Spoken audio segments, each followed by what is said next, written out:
Feliz sábado. Aliás, um sábado muito gelado.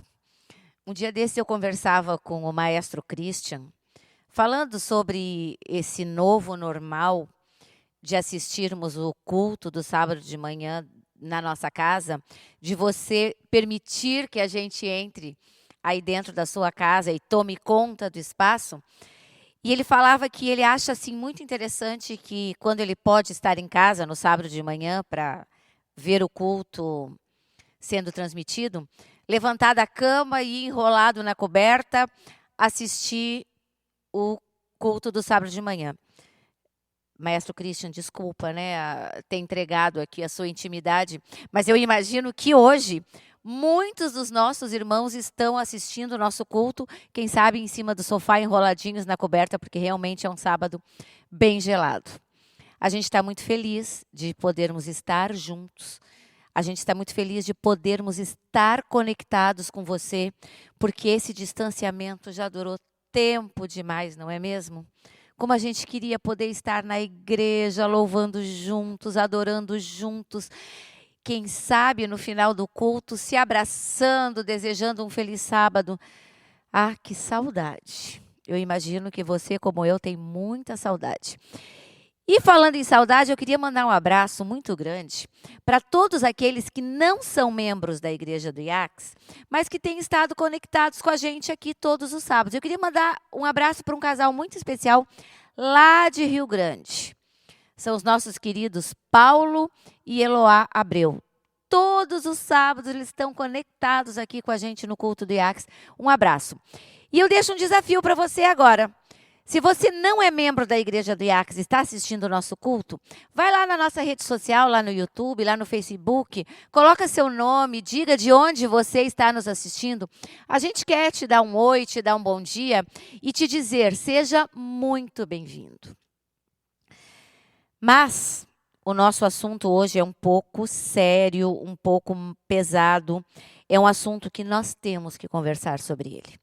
Durante essa semana, nós assistimos estarrecidos o caso de uma menina de 10 anos de idade que desde os 6 anos sofria abusos. E o resultado disso você com certeza já sabe. O Brasil inteiro parou para ouvir, para ver, para se colocar a par do que acontece com essa criança.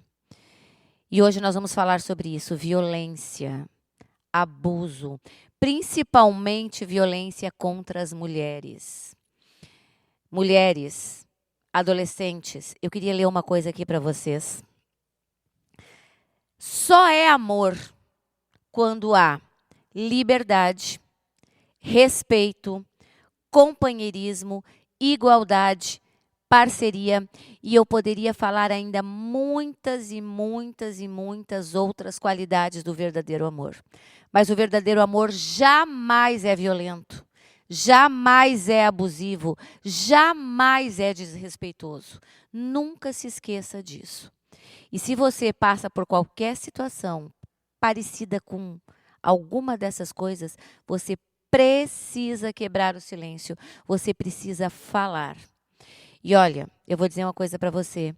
Mesmo que a sua vida esteja destruída, esteja aos pedaços, porque você sofre violência, você sofre abuso, você sofre desrespeito, eu queria dizer uma coisa para você que talvez seja motivo de muita esperança.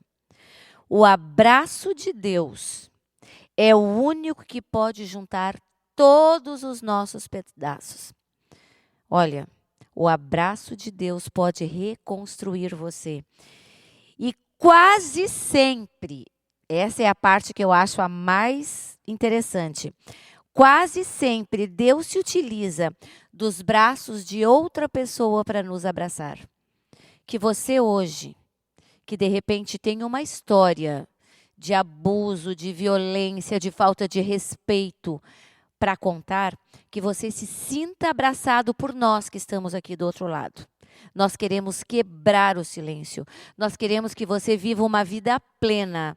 Então, nesse momento eu digo para você, sinta-se abraçado por nós. Sinta-se abraçada por nós. Nosso feliz sábado a você, nosso feliz sábado à sua família. Que alegria podermos nos ajuntar durante o sábado para prestarmos um culto de louvor e adoração ao nosso Deus. Como é bom lembrar que Deus, na sua grandiosidade, como um Deus criador, Ele lembrou de cada um de nós. E cada parte da criação nos lembra que Deus nos ama. E quando olhamos para as montanhas, quando olhamos para o firmamento, quando olhamos para as estrelas, nós nos lembramos que Deus nos amou muito antes de termos nascido. Que tal se eu e você agora cantarmos, erguendo a nossa voz e dizendo: Senhor, quão grande é o teu nome, eu te louvo e eu te adoro com o meu ser. Esse é o desejo? Vamos cantar juntos nessa manhã, com alegria, com louvor e com adoração.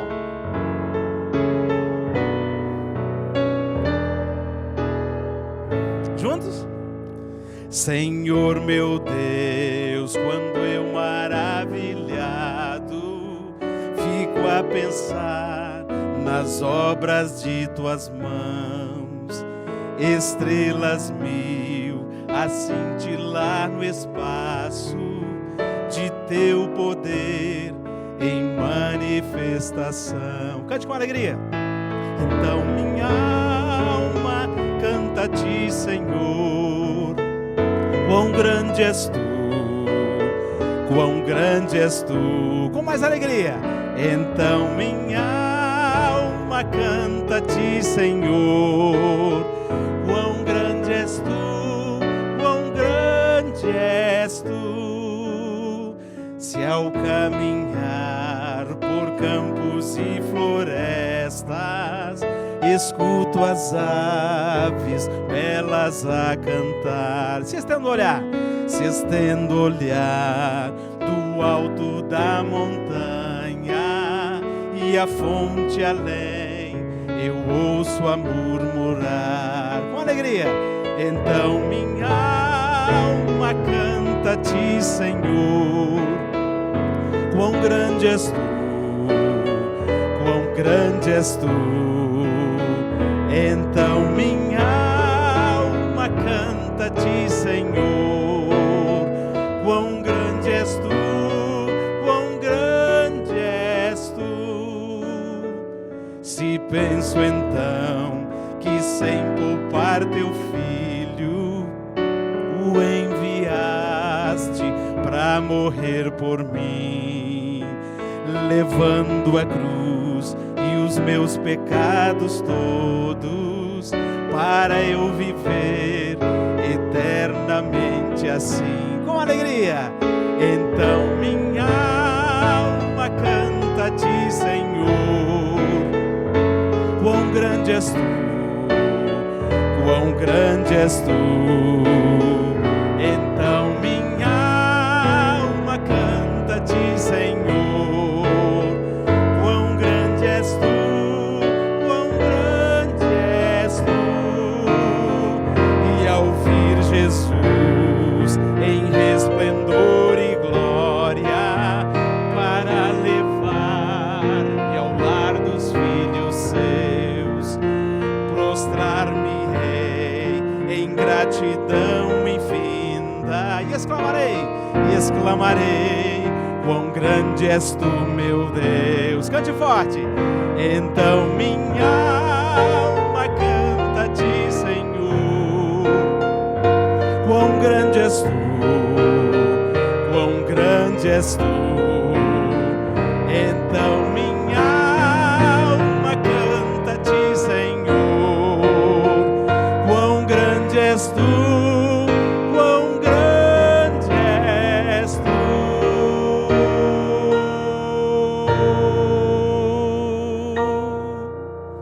Amém. Deus seja louvado. Oremos. Querido Deus, muito obrigado, Senhor, pela vida, pela paz, pela saúde e pela oportunidade de nos reunirmos, ainda aqui em nossas casas, para te adorar, louvarmos e glorificarmos o teu nome. esteja conosco nesse culto que prestamos a Ti, que o Teu Espírito possa se fazer presente em cada lar, em cada coração, e que saiamos para as nossas atividades após esse sábado, certos de que estivemos em Tua presença. Continue conosco, abençoe a todas as pessoas que estão participando desse momento de adoração. É o que te pedimos em nome de Jesus. Amém. Na Bíblia, a palavra de Deus, há muitos textos que são especificamente para pessoas que têm a vida destruída por alguma coisa ou outra. Nós hoje estamos falando especificamente de violência. E eu estou muito feliz de receber o Renatinho aqui, nosso ex-aluno, amigo querido do coração. E a música que o Renatinho vai cantar nesse momento, ela é baseada em um desses textos. O Salmo 42 é considerado o salmo das pessoas desesperadas, das pessoas que têm problemas, das pessoas que têm desafios, das pessoas que estão numa imensa tristeza. E é disso que o Renatinho vai falar nesse momento. Mas eu queria ler os 3 últimos versos do Salmo 42. Pergunto a Deus, a minha rocha, por que te esquecestes de mim? Por que que eu tenho que viver sofrendo por causa da maldade dos meus inimigos?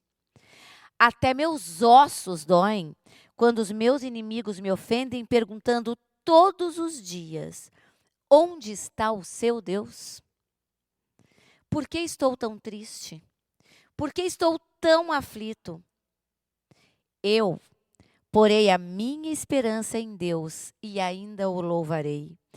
Ele é o meu Salvador e o meu Deus. Renatinho, por favor, cante para nós agora desta experiência.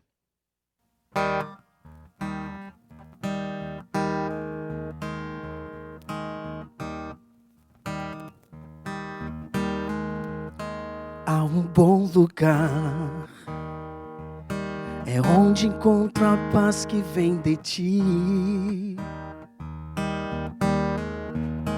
E eu me escondo ali, Teu Espírito vem me consolar. Só Tu podes me limpar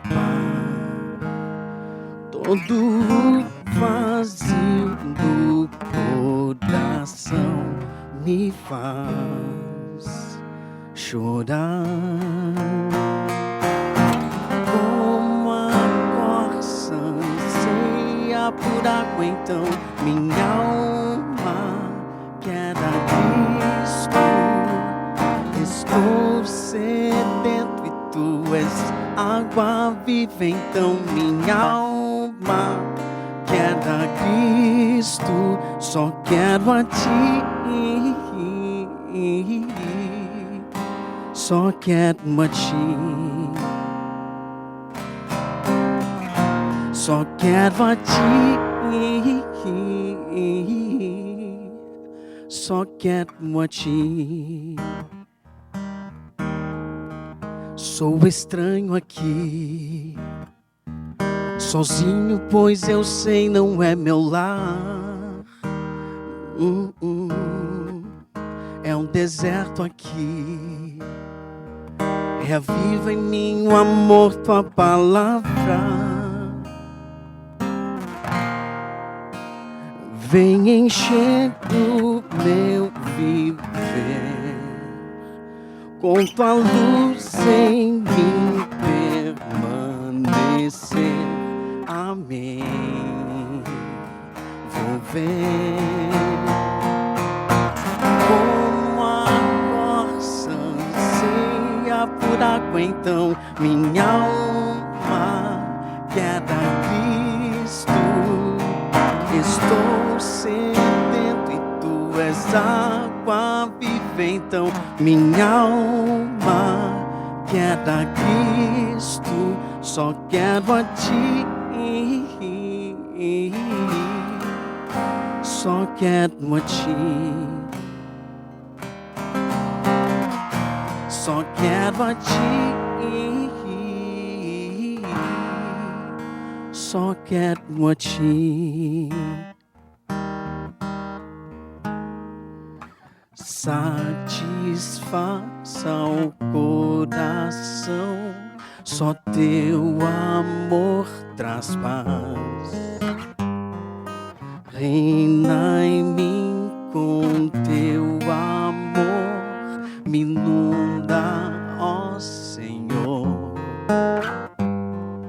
Satisfaça o coração, só teu amor traz paz. Reina em mim com teu amor, me inunda, ó Senhor. Como a corça anseia por água, então minha alma quer a Cristo. Estou sedento e tu és água viva, então minha alma quer a Cristo. Como a corça anseia por água, então minha alma quer a Cristo. Estou sedento e tu és água viva, então minha alma quer a Cristo. I need you, Lord. I need you, Lord. Come to stay with me. I need you, Lord. I need you, Lord. More than everything, só quero a ti. Só quero a ti. Vem habitar em mim. Só quero a ti. Só quero a ti.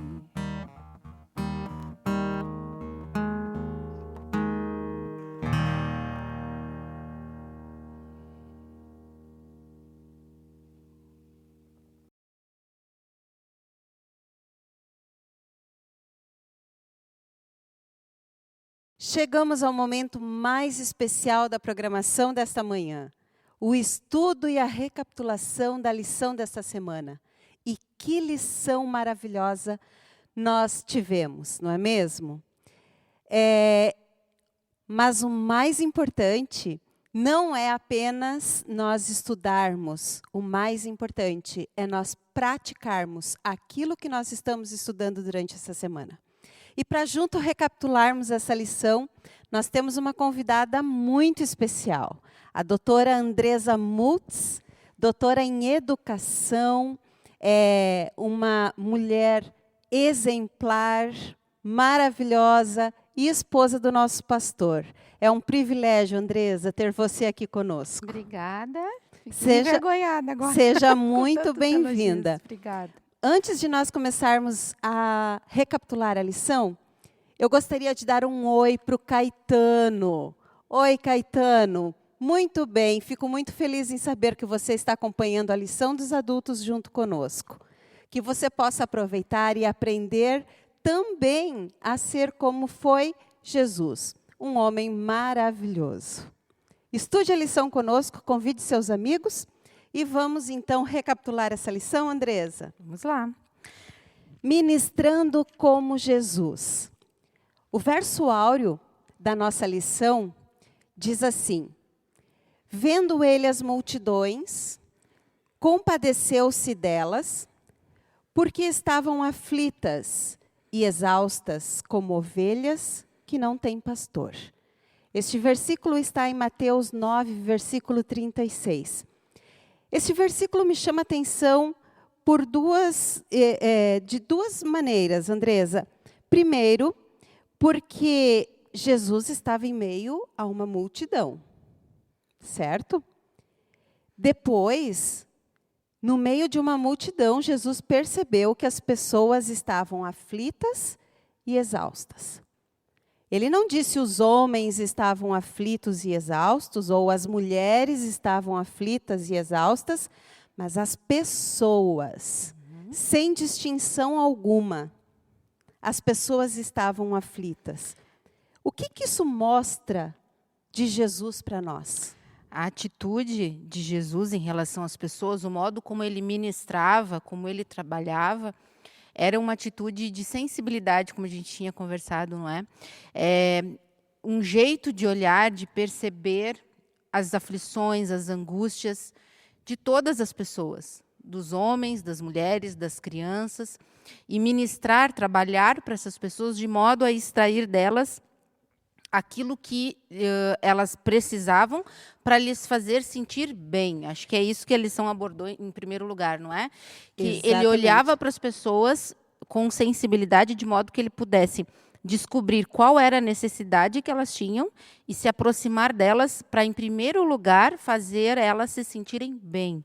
E aí, Matando a fome, curando, né? Qualquer Sim. que fosse as necessidades. e sabe que eu paro para pensar já na introdução da lição dessa semana, que muitas vezes nós não percebemos as necessidades daquele que está ao meu lado, daquele, no singular, que está na minha frente, Daquela, ou daquela. Mas Jesus conseguia ver a necessidade das pessoas em meio a uma multidão. é muito bonito, né? Muito. E eu gostei muito também que já no início da lição ele trouxe à nossa memória duas metáforas. As metáforas ajudam bastante a gente a entender também aquilo que é mais complexo, que é quando ele se refere a nós, discípulos, como sal e como luz, né? E eu gostei que um dos pastores que eu gosto de seguir assim na internet, porque ele explica os textos bíblicos com bastante propriedade e facilidade, me explicou e fez bastante sentido para mim, eu vou reproduzir aqui.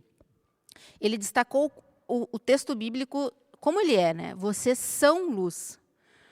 Então, aquilo que nós fazemos importa menos. O que importa mais é o fato de que nós somos luz. E a luz que nós somos, ela ilumina, ela faz brilhar as nossas ações. As nossas atitudes, não é? De levar o alimento, de abraçar, de acolher, de construir a casa, de, né, fazer os encaminhamentos junto à justiça. Nós estamos falando do quebrando o silêncio.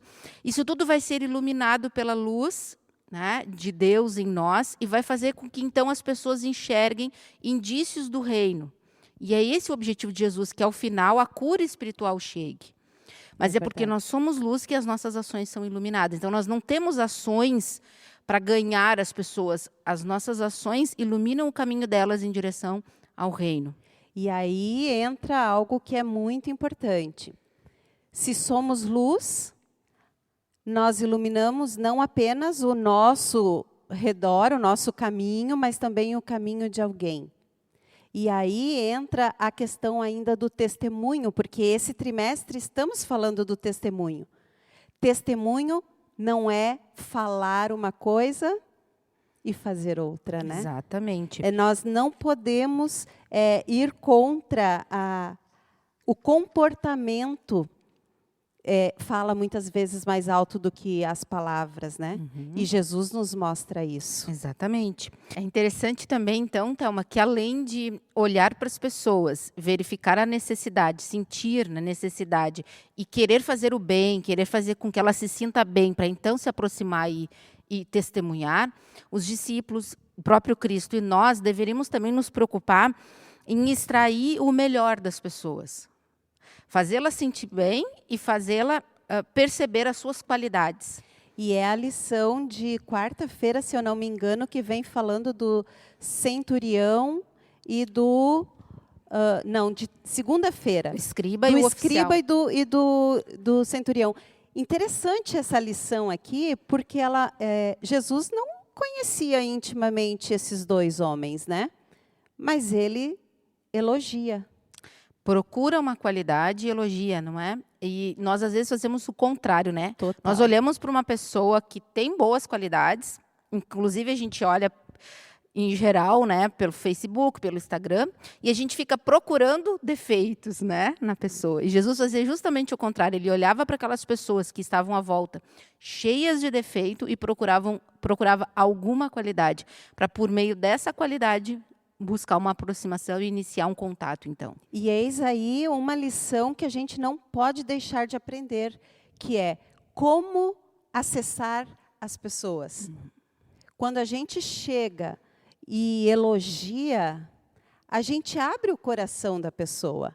E ela vai poder nos ouvir, ou vai poder ser influenciada pelo nosso testemunho de uma maneira muito mais natural, muito mais eficaz, não é? 2 modos, né, de chegar nas pessoas, né, atendendo às necessidades, fazendo ela se sentir bem, confortável, né. As mulheres têm muito isso, né, a gente é muito de servir, né, os filhos, o marido. Para nós parece ser um pouco mais fácil, talvez para os homens seja mais desafiador, mas dá esse conforto, né. E Jesus era maravilhoso por isso, né. Porque Jesus era muito sensível. Exato, e também o elogio, né? Enxergar o bem, o bom no outro, né? Reconhecer que o outro tem boas qualidades, né? Dizem que nós vivemos numa região bastante... Dizem que nós vivemos numa região bastante machista, não é? Com uma herança patriarcal bastante forte. Mas quando a gente vê esse Jesus sensível, a gente vê também o exemplo que Jesus é para os homens cristãos. O homem cristão precisa ser um homem sensível, que, além de enxergar as necessidades do outro, não só daquele que está lá fora de casa, mas da sua esposa, dos seus filhos, deveria também ser alguém que elogiasse, que observasse, né? Às vezes nós nos comportamos melhor, e agora falo nós, porque às vezes geral, né? nós mulheres também, nós nos comportamos melhor com as pessoas que estão fora da nossa casa do que com aquelas que estão ali dentro, né? O mistério da cura de Jesus. Jesus curava as pessoas. Ele corria o risco, será, Andresa, de ter apenas pessoas interesseiras perto dele? Porque muitas vezes as pessoas julgam assim, o que adianta fazer trabalho missionário no sentido, por exemplo, de entregar alimento? As pessoas só vão lá para comer, né? Às vezes nós fazemos essa coisa que não é bonita, né, de se fazer. Às vezes a gente ouve isso. Jesus também tinha pessoas que tinham seus interesses pessoais. Ele correu esse risco, né? E eu acho que por isso a vida dele foi marcada por esse equilíbrio entre atender as necessidades, mas também buscar restaurar a imagem de Deus nas pessoas, recuperá-las do estado pecaminoso, porque ao fim e ao cabo essa é a maior necessidade. A gente pode dizer que existem 2 grandes tipos de necessidade nas pessoas, nós todos assim, né? São as necessidades mais aparentes, aquelas, a fome, né, a desnutrição, a falta de uma moradia, a falta de um emprego, a gente percebe isso. Mas também tem aquelas necessidades mais profundas. E eu acho que o objetivo nosso maior são essas necessidades mais profundas, né? E a gente tenta, de alguma forma, apresentar Jesus para que ele resolva, não é a gente que vai resolver, mas também, com equilíbrio, tentar recuperar a dignidade da pessoa suprindo essas necessidades. Jesus se equilibrava sempre muito nesses 2 polos, né? Mas, claro, ao fim e ao cabo, a intenção é que a pessoa possa se aproximar mais de Cristo como seu Salvador. Nós não podemos ser uma igreja apenas assistencialista, né? Porque nós não vamos levar as pessoas para o céu só com assistencialismo. Mas também nós não podemos ignorar o fato de que eu não consigo pregar para alguém que está morrendo de fome, ela não vai entender, ela vai achar hipócrita o que eu estou fazendo com ela. Então, esse equilíbrio, embora bem tênue e difícil de se alcançar, é aquele que Jesus ensinou e que nós precisamos aprender a incorporar no nosso dia a dia. E interessante que, em determinado momento, Jesus abandona aquela multidão e parte para outros lugares para também suprir a necessidade das pessoas em outros lugares, né? E aí fica mais uma lição, né? Jesus abrindo fronteiras, Jesus se misturando com as pessoas, independente da raça, do credo, da questão social, né? Era Jesus sendo Jesus para as pessoas. E isso traz uma responsabilidade que a gente precisa vestir e começar a agir. Né? E é uma responsabilidade carregada de uma atenção constante, né? Porque, por um lado, nós não podemos fazer o mundo menos pecaminoso do que ele é. E de outro, nós também não podemos aceitá-lo como ele está. Então, nós não chegamos fazendo um julgamento por conta do pecado, mas nós queremos, de alguma forma, alterar aquela situação de pecado que a pessoa vive. É muito tenso, né? Muito. Mas, ao mesmo tempo, é um trabalho precioso que Deus deu a oportunidade para a gente fazer, porque isso, de alguma forma, também contribui para a nossa própria salvação. Jesus mostrou na prática o que é ser luz e o que é ser o sal da terra. Se você, se eu, se nós aprendemos alguma coisa durante essa semana, nós podemos perceber que nós podemos melhorar também muitas coisas. Estar ao lado das pessoas, nos misturando com elas, cuidando para não sermos do mundo, mas não esquecendo que estamos no mundo e que as necessidades das pessoas precisam ser atendidas com um único objetivo, para que todos nós possamos estar no céu. Amém. Obrigada, Andresa, por estares aqui conosco. Obrigada a você também por fazer parte deste momento tão especial. Novamente, chegamos no momento da adoração ativa em família. Você pode adorar agora através dos seus dízimos e das suas ofertas.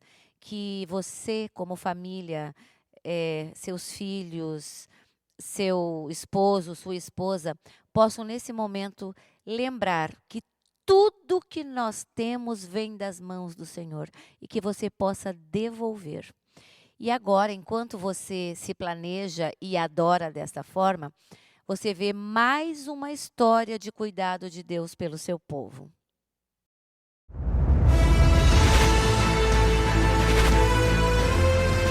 Provai e vede. História de hoje: liberdade religiosa.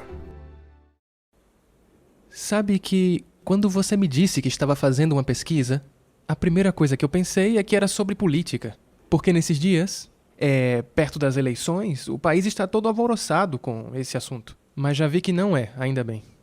Não, como lhe falei anteriormente, essa pesquisa tem um caráter religioso. São somente algumas perguntas, veja. Primeiro, você crê em Deus? Creio sim, creio. Você ou algum membro da família ou amigo frequenta alguma igreja?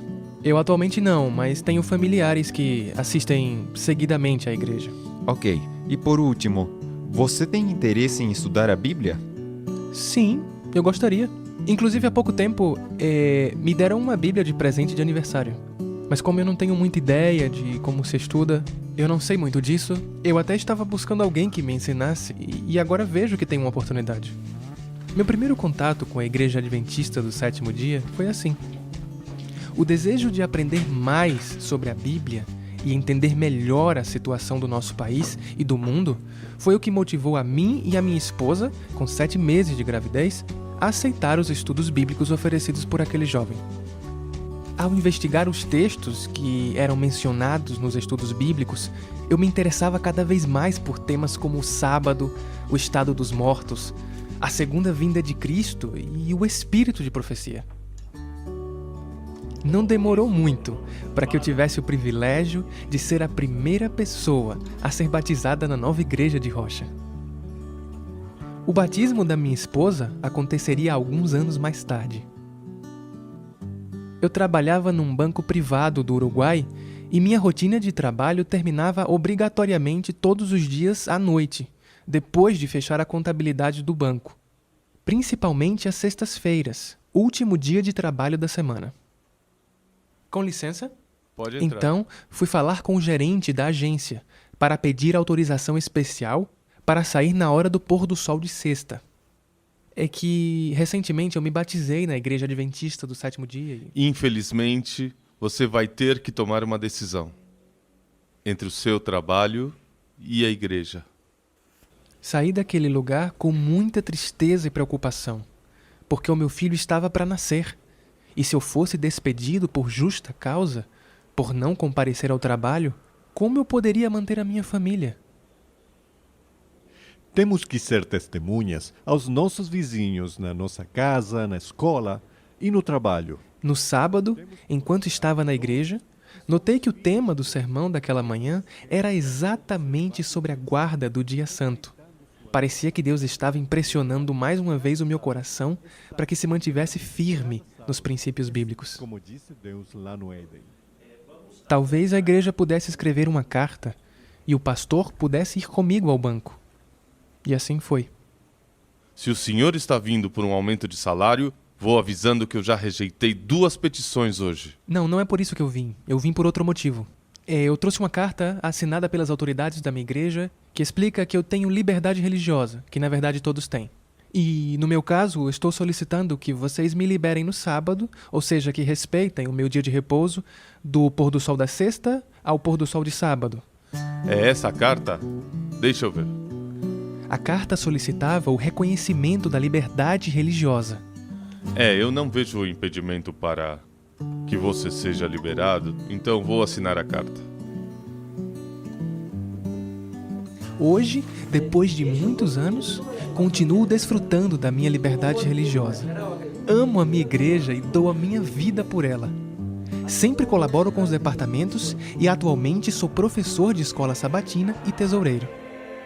Eu e minha família somos muito felizes por pertencer ao reino de Deus aqui na Terra.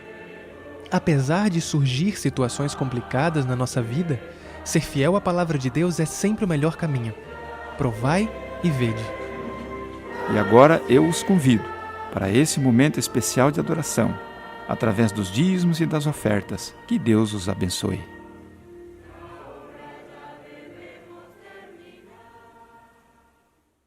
Como é bom sabermos que não estamos sozinhos nos embates, nas lutas do nosso viver. Vemos tanta luta, tanta dificuldade, tantas pessoas sofrendo, tantas famílias sofrendo, com as incertezas, com a insegurança. Mas como é bom saber que se tão somente nos lembrarmos de fechar os nossos olhos e dividirmos com o nosso Deus as nossas aflições, angústias, incertezas, Deus nos ouvirá. Vai atender a nossa voz, o nosso clamor. Lares desfeitos vão ser ressuscitados e reconstruídos. A doença, se for da vontade de Deus, será curada. Como é bom saber disso, não é verdade? Vamos cantar juntos a esse respeito? A oração tem poder. Vamos louvar o nome do Senhor. Na oração erguemos nossa voz ao céu, e Deus se inclina para nos ouvir. São tantos os anseios que queremos entregar, pois cremos em seu grande amor. Problemas se resolvem pelo seu poder. Creia, cante. Enfermos são curados pela fé. Os lares destruídos são erguidos outra vez. A vida nova então se faz. Cante com fé e diga: Deus nos ouvirá, nossa voz atenderá, se com fé nos achegarmos a seus pés. Cante forte. Santo é nosso Deus, grande é seu poder, nosso coração humilde em contrição derramamos em suas mãos. Cumpra-se em nós então o seu querer.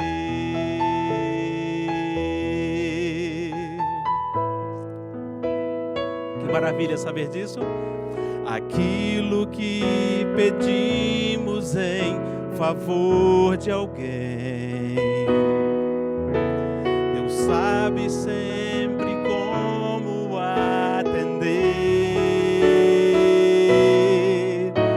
Perante sua face, então, unidos como irmãos, clamamos com maior fervor.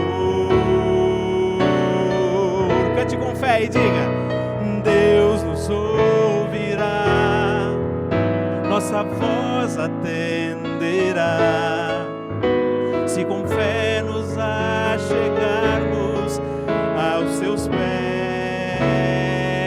Ele é santo, cante.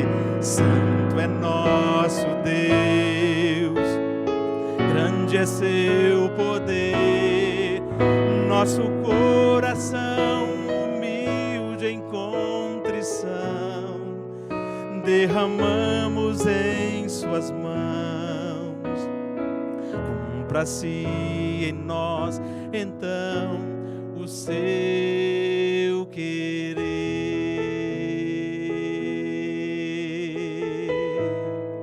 Repita com fé, diga: cumpra-se em nós então o seu querer.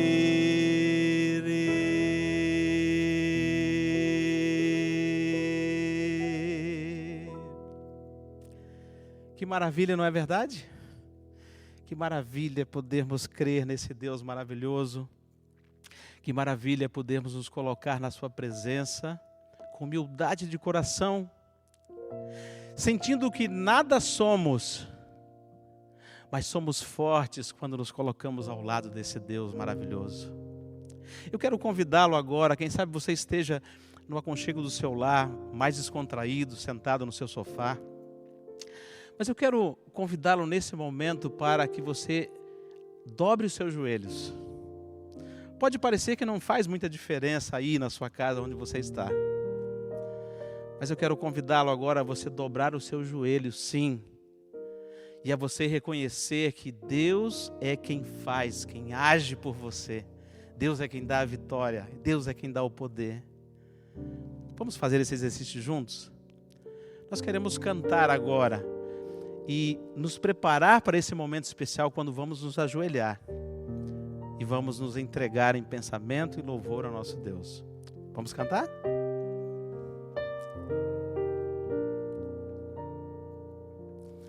Eis aqui, ó Senhor, diga, os meus desejos todos. Só tu vês o que há em meu interior. Fraco estou e sem vigor, mas creio em teu amor. Com tua paz vem, ó Pai, encher meu coração. Vamos ajoelhar para falarmos com Deus. Querido Pai, agora aqui na Tua presença, ajoelhados, suplicamos pela Tua bênção. Suplicamos para que Tu estejas presente no lar de cada pessoa que está assistindo neste momento. Que Tu derrame Tuas bênçãos, Tua proteção, Teu cuidado. E seja em especial hoje com as mulheres que, porventura, estão passando por alguma dificuldade, por algum problema, por alguma violência, seja ela qual for. Que Tu possas ser a rocha firme, Tu possas ser o amparo e a proteção delas. Dê forças a elas para que elas consigam passar por essa situação, sempre olhando para Ti. Também Te peço para que esteja, Pai, com as demais pessoas que estão nesse momento sofrendo por essa doença que está nos afetando. Que Tu estejas com cada uma também, Pai. Que Tu sejas o médico, o amparo, o amor, o carinho que elas tanto necessitam. Espero também que estejas conosco neste momento, neste culto que estamos prestando a Ti. que tu te faças presente também na nossa vida, em cada momento, que possamos ser sempre testemunhas tuas. É o que eu te peço e te agradeço. Em teu nome. Amém. Na nossa primeira mensagem, através da música desta manhã, nós falamos que a Bíblia tem muitos textos que levam esperança, encorajamento para aquelas pessoas que estão desesperadas, para aquelas pessoas que têm problemas. E agora, na segunda música que o Renatinho vai cantar aqui para adorar o nome de Deus e levar a mensagem de Deus até a nossa casa, é uma mensagem de esperança tão grande que está lá em Romanos 8. E olha o que diz os primeiros versos de Romanos 8. Agora, já não existe nenhuma condenação para as pessoas que estão unidas em Cristo Jesus. Pois a lei do Espírito de Deus que nos trouxe vida por estarmos unidos com Cristo Jesus, livrou-nos da lei do pecado e da morte. Que você possa agora sentir essa esperança no seu coração através das palavras de Romanos 8, cantadas pelo Renatinho.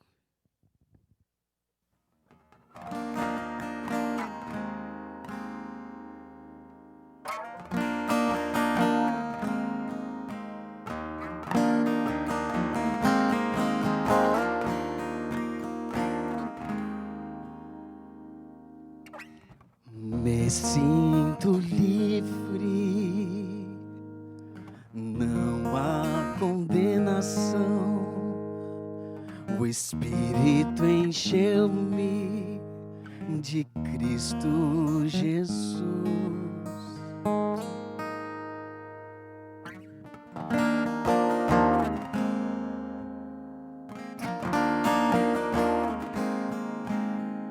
Liberto da lei do pecado e da dor, Deus enviou o seu Filho em amor. Mas me entrego aos meus interesses sem paz, e Cristo renova, uma casa se faz. Mortos para o mundo, vivos pro Pai, ligados no Espírito, tua bênção me atrai. Todas as coisas cooperam para o bem daqueles que Deus os chamou para servir. E o que nos resta dizer desse amor? Deu seu Filho, me formou. Nada pode me afastar desse amor. Nele eu sou mais que vencedor.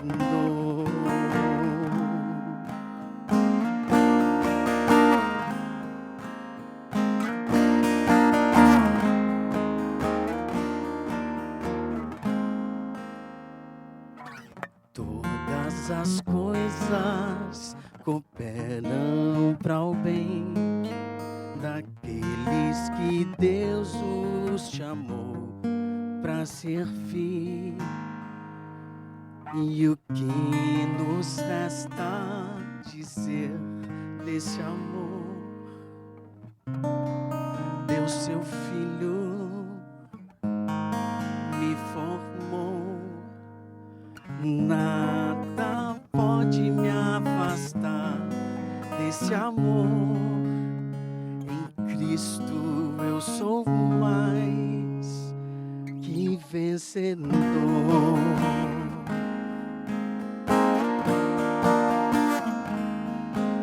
Vencedor.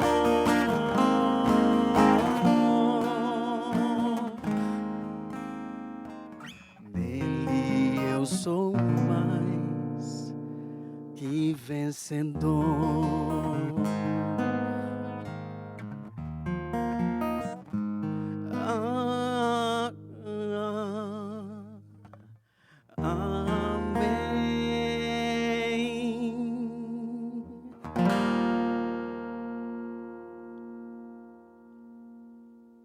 Bom dia, feliz sábado. É uma alegria enorme, um privilégio estar com vocês essa manhã para falar de um tema que eu considero extremamente importante, atual e muito urgente. Confesso que orei muitos dias e muitas noites pedindo ao Senhor que me mostrasse o que falar e como falar. E eu espero sinceramente que Ele traduza para o seu coração e para a mente de cada um de vocês que está me ouvindo nessa manhã as reflexões que eu pretendo trazer e fazer nesse tempo que estaremos juntos. Você já ouviu falar sobre o projeto Quebrando o Silêncio? Esse é um projeto educativo e de prevenção contra o abuso e a violência doméstica, que é promovido anualmente pela Igreja Adventista do Sétimo Dia em toda a América do Sul. Argentina, Brasil, Bolívia, Chile, Equador, Paraguai, Peru e Uruguai. E esse projeto acontece desde o ano de 2002. A campanha se desenvolve durante todo o ano, mas uma das suas principais ações ocorre sempre no 4º sábado do mês de agosto. Este é o dia da ênfase contra o abuso e a violência, quando ocorrem passeatas, eventos de educação contra a violência e manifestações em toda a América do Sul. Esse ano está um pouco diferente, né? Com a pandemia do coronavírus, muitas das ações que fazemos todos os anos não puderam acontecer. Mas nós, como igreja, não poderíamos deixar esse dia passar em branco. Não em um ano como o que temos vivido. Hoje quero convidar você a refletir comigo sobre a pandemia da violência. Mas antes, vamos orar? Querido Deus, nós te convidamos e convidamos o Teu Santo Espírito para estar conosco, que o que estudarmos e falarmos aqui, Senhor, seja para enriquecimento da Tua igreja e para a honra e glória do Teu nome. Esteja conosco em nome de Jesus. Amém. Abra sua Bíblia no livro de Lucas, nós vamos ler o capítulo 21 e os versículos 9 a 11. Nesses versículos, Jesus conta aos discípulos o que ia acontecer nos últimos dias, nos últimos dias da história desse mundo, os últimos dias antes dele retornar. Vamos ler comigo Lucas 21, capítulo 9, ao versículo 11. 9. Não tenham medo quando ouvirem falar de guerras e de revoluções, pois é preciso que essas coisas aconteçam primeiro. Vamos para o 10. Uma nação vai guerrear contra a outra e um país atacará o outro. Em vários lugares haverá grandes temores de terra, falta de alimentos e epidemias. Acontecerão coisas terríveis e grandes sinais serão vistos no céu. Não sei o que você pensa, mas para mim esses textos não poderiam ser mais atuais. Guerras, tremores de terra, falta de alimentos e epidemias. Epidemia, pandemia, esses termos você ouviu bastante, e eu também nos últimos meses, nesse ano, né? A Organização Mundial de Saúde explica que os surtos acontecem quando tem um aumento inesperado no número de casos de uma determinada doença numa região. Quando ocorrem vários surtos em várias regiões, nós temos uma epidemia.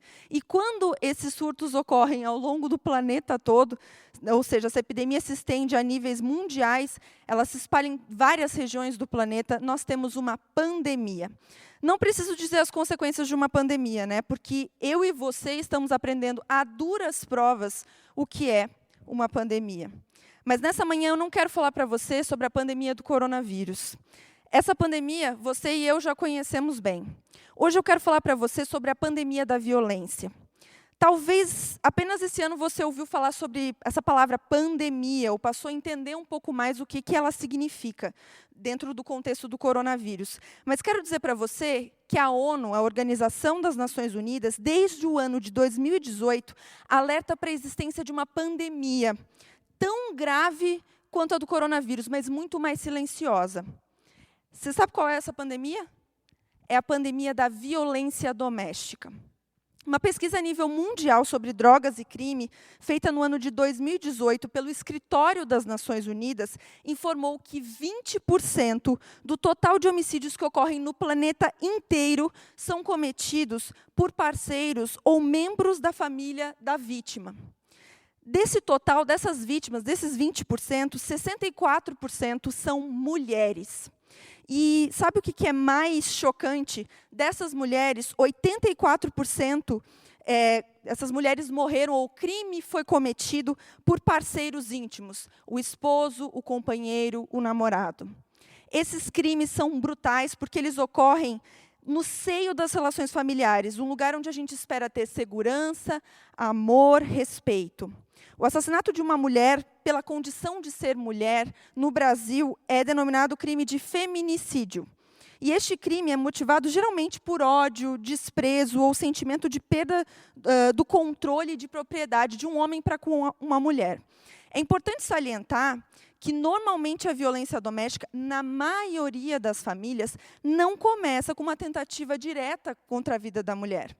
Desde 2006, o Brasil conta com uma das 3 mais avançadas leis do mundo no que tange ao combate à violência contra a mulher. É popularmente a famosa Lei Maria da Penha. Essa lei elenca algumas formas de violência contra a mulher, e eu quero falar sobre elas aqui com vocês. Ela fala sobre 5 formas de violência. A primeira é a violência física, que é entendida como uma conduta que ofenda a integridade ou a saúde corporal de uma mulher. O segundo tipo de violência é a violência psicológica. E aqui eu chamo a sua atenção porque é entendido, a lei estabelece ou entende como violência psicológica algumas coisas que são, às vezes, muito comuns e a gente não entende como violência. Então, é qualquer conduta que cause um dano emocional, uma diminuição na autoestima ou prejudique o desenvolvimento, as ações, os comportamentos, as crenças de uma mulher. Segundo a lei, ameaças, constrangimentos, humilhações, isolamento, violência constante, perseguição, exploração, limitação no direito de ir e vir de uma mulher são consideradas violências psicológicas. Outro tipo de violência que a lei elenca é a violência sexual, que é entendida como qualquer conduta que constranja uma mulher a presenciar ou a manter ou participar de uma relação sexual que ela não deseje. E aqui quero abrir um parênteses, porque dentro do contexto do casamento, uma relação sexual não consentida pode sim configurar uma violência sexual. O quarto tipo é a violência patrimonial, e também é um tipo de violência que a gente pouco fala e pouco ouve, mas é uma violência muito comum. Ela é qualquer conduta que configure retenção, subtração, destruição parcial ou total de objetos, instrumentos de trabalho, documentos pessoais, bens ou qualquer coisa de valor que uma mulher tenha, ou coisas que sejam destinadas a satisfazer as suas necessidades. Isso é violência patrimonial. O quinto e último, forma de violência é a violência moral. Ela é entendida como qualquer conduta que configure um crime contra a honra da mulher, calúnia, difamação ou injúria. É importante dizer que, apesar de a violência doméstica ter várias formas, os estudos científicos identificam que as agressões cometidas dentro do ambiente, do contexto doméstico, e mais especificamente na relação conjugal, elas ocorrem dentro de um ciclo que constantemente se repete. E esse ciclo a gente chama de ciclo da violência. Esse ciclo tem 3 fases. A primeira fase é o momento que o agressor começa a se mostrar um pouco tenso, irritado por coisas insignificantes. A mulher tenta acalmar, tenta agir de uma forma a não provocar o furor do companheiro. Ela sente muita angústia, muitas sensações tristes, muitos sentimentos tristes, e ela tenta, no geral, negar o que está acontecendo. Ela esconde os fatos das demais pessoas, ela tenta achar, não, ele teve um dia ruim, ele está triste, chateado com alguma coisa específica. Só que isso se repete. Isso se repete e se repete, e é muito provável que essa situação resulte na fase número 2 do ciclo da violência, que é quando há a explosão do agressor. A falta de controle dele chega a um limite e leva ele a um ato violento. E aqui, quero dizer para você que essa materialização da violência ela pode ser verbal, pode ser física, psicológica, moral ou patrimonial, não necessariamente apenas a violência física. Mesmo tendo consciência que o agressor está fora de controle, que tem um poder enorme e destrutivo contra ela, a mulher fica se sentindo com medo, ela tem vergonha, ela sente uma confusão, ela sente muita dor emocional. E, nesse momento, ela pode tomar várias decisões. Ela pode decidir denunciar, ela pode pedir abrigo na casa de algum parente, algum familiar, ela pode, de uma forma ou de outra, se separar, enfim. São várias as possibilidades para uma mulher nessa segunda fase. Só que daí a gente chega na terceira fase, que é a fase conhecida popularmente como a lua de mel, é a fase do arrependimento. Essa fase ela se caracteriza pelo arrependimento do agressor, que é uma forma amável, ele começa a tratá-la de uma forma amável para conseguir uma reconciliação. A mulher fica meio confusa, normalmente ela tem filhos, eles têm filhos juntos, e ela pesa o que o mundo, as pessoas que estão ao meu redor vão pensar, e os meus filhos, e ela decide voltar e ficar com o seu agressor. Há realmente um período relativamente calmo nessa terceira fase. Só que aí o ciclo recomeça. O homem começa novamente a ficar tenso, irritadiço, humilhar a mulher de uma forma ou de outra. E cada vez, isso é muito importante que fique claro, cada vez que o ciclo se completa, a violência surge mais forte e mais intensa no próximo ciclo. O Brasil é o 5º país no mundo que mais mata mulheres. Sim, nós temos uma das 3 melhores e mais avançadas leis do mundo para a proteção à mulher, e nós somos o 5º país que mais mata mulheres. Mas os estudos mostram que a maioria das mulheres vítimas de feminicídio, elas não fizeram nenhum registro policial prévio, antes de acontecer o crime. 40% das mulheres que sofrem violência não contam nem mesmo para os seus familiares. Isso porque elas têm muita dificuldade, às vezes, de identificar que são vítimas de violência e que elas estão inseridas nesse contexto. Também as mulheres têm medo do agressor, às vezes elas não falam por questões financeiras, têm dependência financeira ou por questões ligadas aos filhos, às vezes é por vergonha. Os agressores, por sua vez, não raro, eles mostram e demonstram para todos que estão ao seu redor que eles são perfeitos, são bons pais, enfim, e eles dificultam, de uma forma ou de outra, que as pessoas que estão ao redor verifiquem que eles são homens violentos.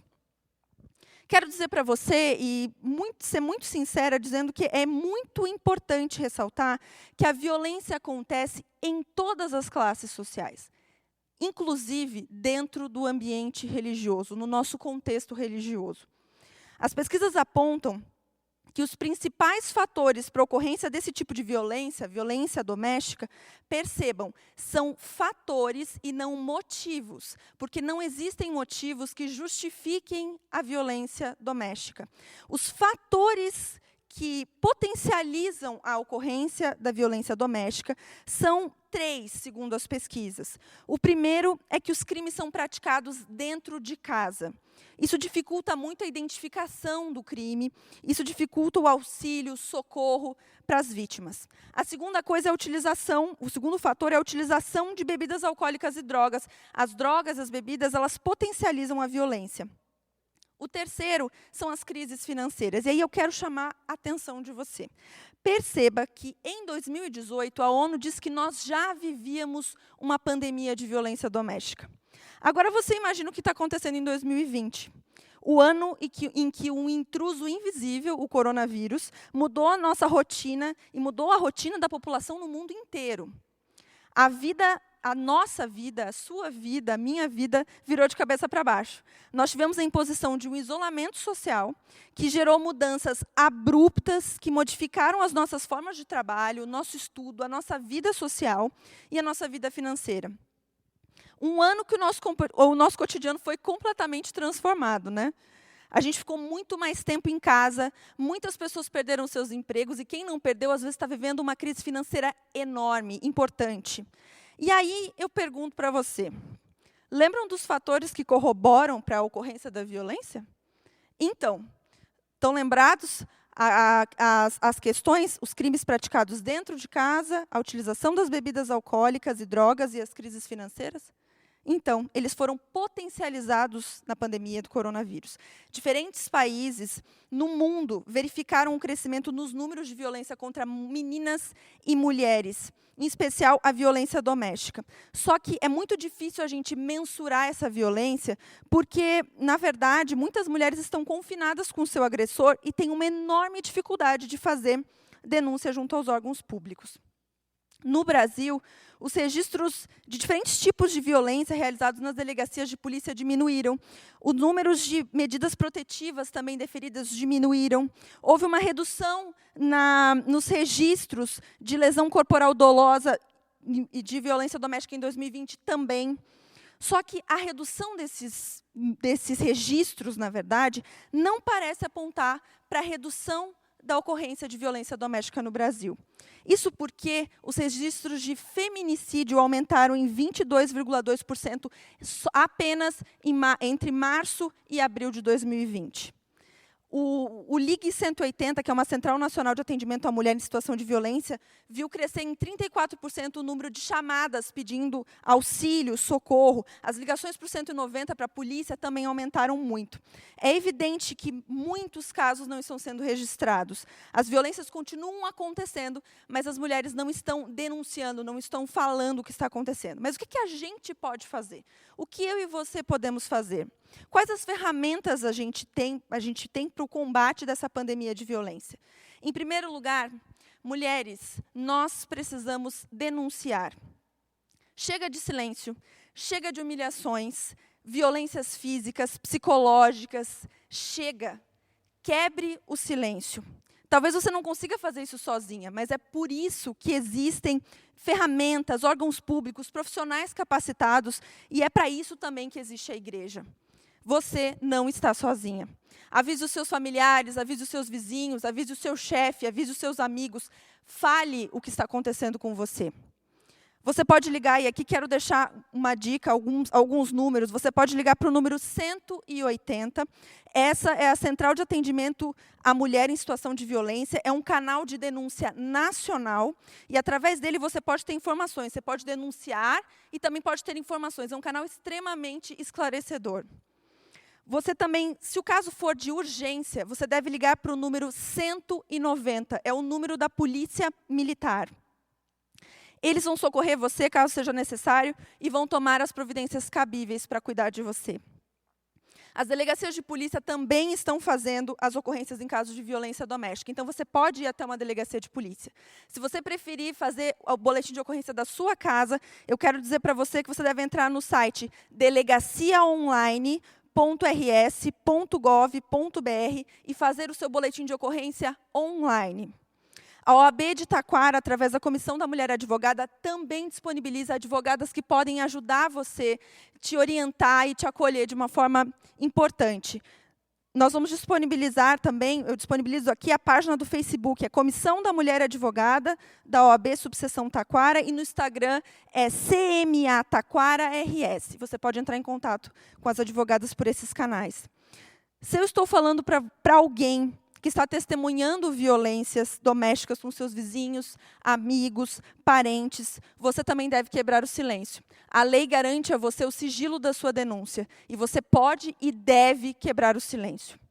Em segundo lugar, além de a gente quebrar o silêncio, eu quero falar diretamente com os homens. Homens, se alguém que está me ouvindo por algum motivo tem agido de uma forma violenta, talvez tenha reproduzido algum comportamento violento, eu quero dizer para você, busque ajuda.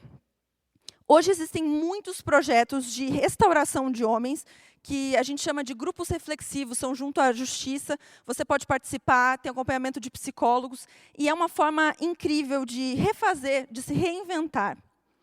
E, por último, eu quero ressaltar a importância da educação como uma ferramenta poderosa no combate à violência. É por isso que nós estamos falando desse tema hoje, para fazer você que está em casa entender, se conscientizar, conversar com seus filhos, de repente repensar como as coisas acontecem dentro da sua casa. No texto que nós lemos no início da nossa reflexão, nós vemos Jesus sinalizando que nós teríamos tempos muito, muito difíceis. E eu confesso para vocês que acho que estamos vivendo esses tempos. Mas o mesmo Jesus que indicou os sinais do tempo do fim, nos fez embaixadores dele enquanto ele não vem. Ele nos informou previamente que seria difícil. Mas ele nos informou isso porque ele espera que eu e você nos comportemos ativamente diante dos sofrimentos das pessoas que estão ao nosso redor.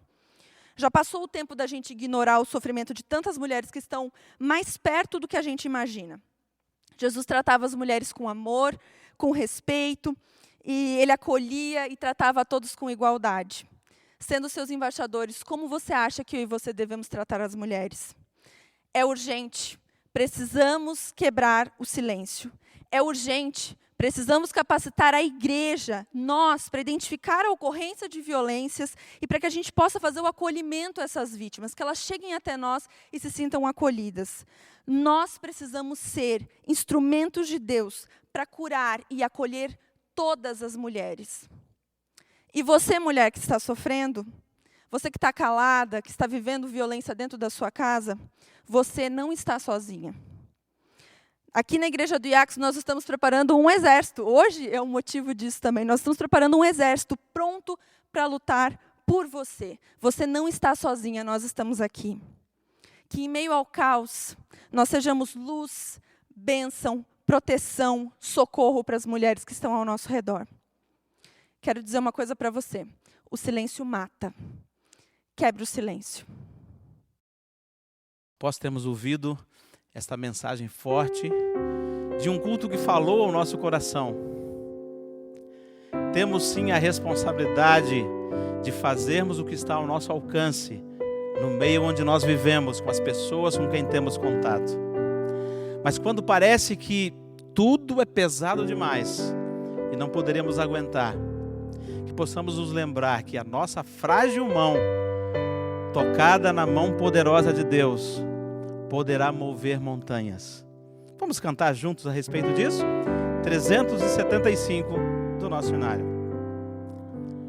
Dias turvos há em que busco em vão o semblante do meu Jesus, mas em meio às trevas vislumbro a luz, ao Jesus me tomar a mão, ao tomar minha frágil mão, ao tomar minha frágil mão, sinto vir do além força em seu poder, ao tomar minha frágil mão.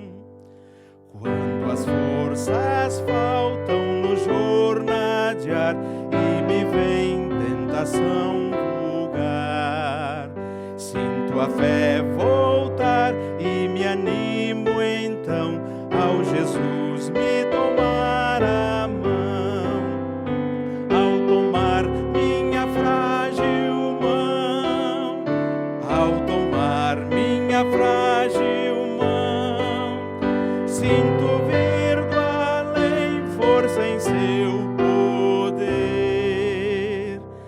ao Jesus me tomar a mão. Quando a noite vem e não posso ver que caminho seguir então, fulgurante luz vejo resplender, ao Jesus me tomar a mão. Cante dizendo: ao tomar minha frágil mão, ao tomar minha frágil mão, sinto vir do além força em seu poder, ao tomar minha frágil mão. Quando o instante atroz derradeiro enfim for chegado também a mim, há de estar em calma meu coração, ao Jesus me tomar a mão, ao tomar minha frágil mão, ao tomar minha frágil mão, sinto vir do além força em seu poder, ao Jesus me tomar a mão. Amém? Vamos orar. Senhor, nós te agradecemos pela mensagem poderosa que tu nos enviaste nessa manhã. Talvez muitas mulheres que estão nos ouvindo, estão acompanhando nessa manhã, estão vivendo momentos muito difíceis.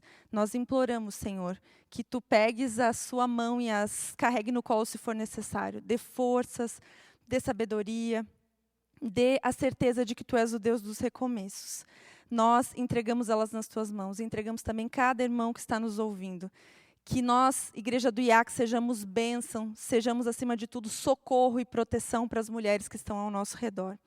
Que Tu nos faça sempre, nos lembre sempre, Senhor, da missão que nos deixaste. Nós somos Teus embaixadores aqui. Continua conosco e faz de nós sempre bênção. Nós oramos em nome de Jesus. Amém. E assim terminamos mais um sábado que falamos de um assunto tão sério, talvez até poderíamos dizer pesado. E talvez tenhamos entrado na sua casa e, quem sabe, chocado, ou quem sabe, chamado a sua atenção, porque você precisa falar, você precisa quebrar o silêncio. E hoje eu vou pedir licença para não ler um texto bíblico, mas citar as palavras de uma canção que tem tudo a ver com o que nós falamos nessa manhã. É uma canção do grupo Novo Tom que diz assim: faço novas todas as coisas, eis que um novo dia já vem, quero dar-te minha alegria e uma nova vida também. Essa é uma promessa de Deus para a sua vida. Só Deus é capaz de fazer tudo novo de novo. Que você tenha um feliz sábado, uma semana fantástica, mas não se esqueça, quebre o silêncio.